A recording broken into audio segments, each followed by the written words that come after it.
В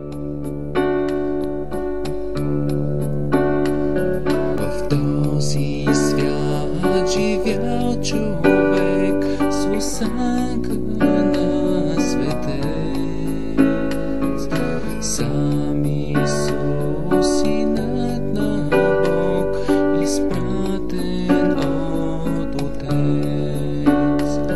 Раздавал Той живот и мир на човешките души. Идвали да се целят от разни болести.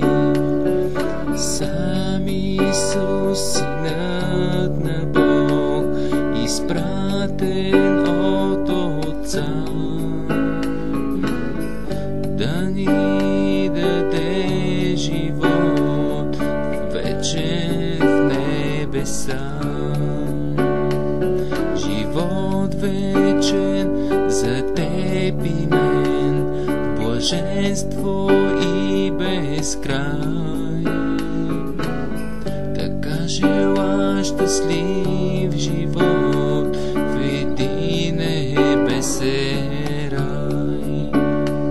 Живот вечен за теб и мен, блаженство и безкрай. Така жела щастлив живот в един небесен рай.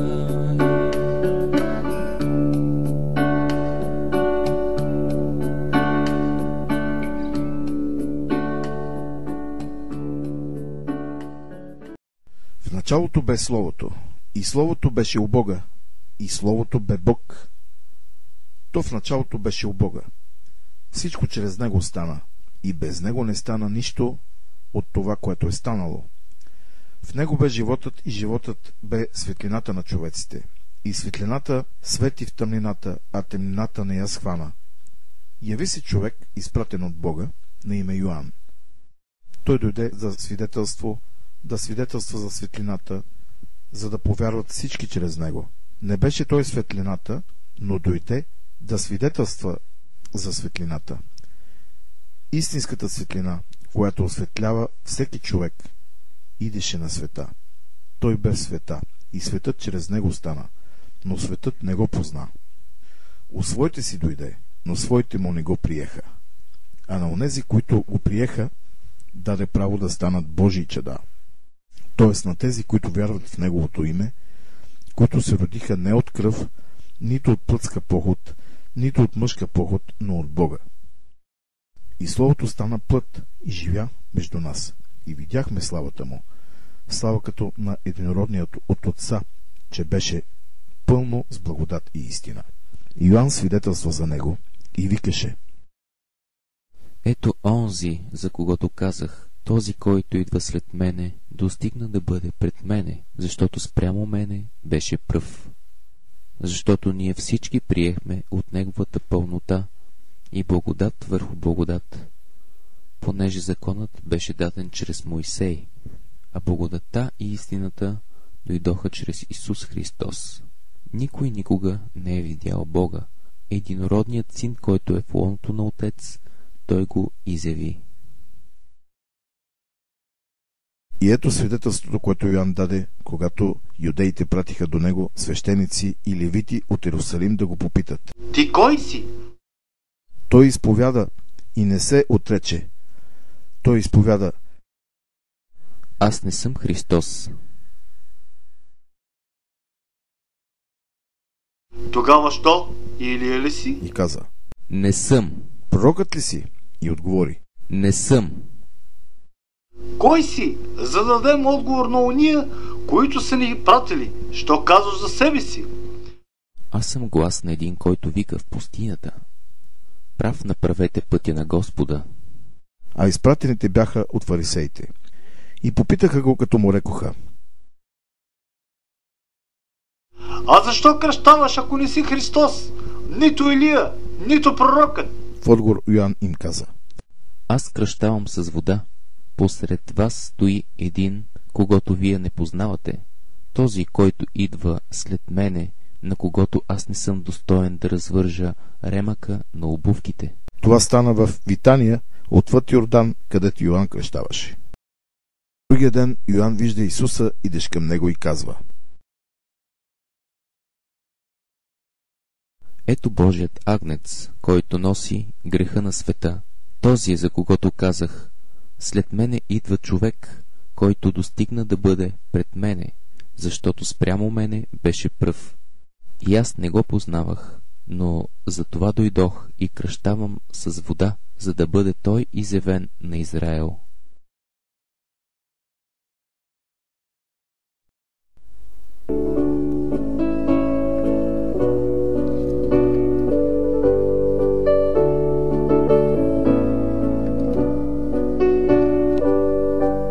Даряваш надежда, разнасяш ти слово, изпратено от Бога, дошъл на света, изявен като Господ, покорен да бъдеш, Син на Бога, разнасяш слова. Ти дойде, възлюбил човека, предрешен като странник, творящ чудеса. По земята ти ходиш, даряваш надежда, говориш, че има живот след смъртта. Живот след смъртта, че има път даден да се спасим. Живот след смъртта, че има път даден да се спасим.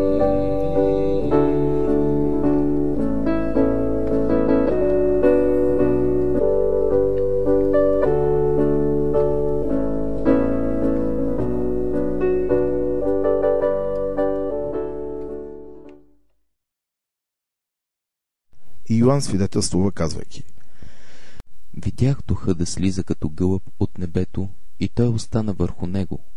И аз не го познавах, но онзи, който ме прати да кръщавам с вода, той ми каза: този, над когото видиш духа да слиза и да остава върху него, той е, който кръщава със Святия Дух.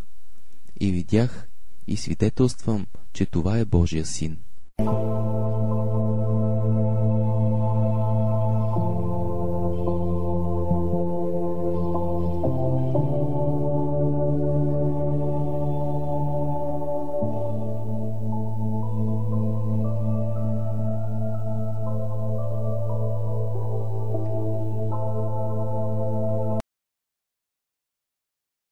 На другия ден Йоан пак стоеше с двама от учениците си. И като съгледа Исуса, когато минаваше, каза: Ето Божият агнец.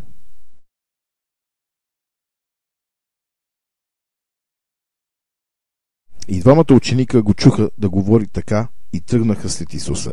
И като се обърна Исус и видя, че идат след него, каза им: Какво търсите? А те му рекоха: Рави! което значи: Учителю. Къде живееш? Каза им: Елате и ще видите. Дойдоха и видяха къде живее и останаха при него този ден. Беше около 10-тия час. Единият от двамата, които чуха от Йоан за него и го последваха, беше Андрей, брат на Симон Петър. Той първо намери своя брат Симон и му каза: Намерихме Месия, което значи помазаника. Като го заведе при Исус, Исус се вгледа в него и рече: Ти си Симон, син Йонов, ти ще се наречеш Кифа. което значи Петър. На другия ден Исус поиска да отиде в Галилея и намери Филип и му каза: Ела след мене. А Филип беше от Вицаида, от града на Андрей и Петър. Филип намери Натанаил и му каза: Намерихме онзи, за когото писа Моисей в закона и за когото писаха пророците, Исуса, Йосифовия син, който от Назарет.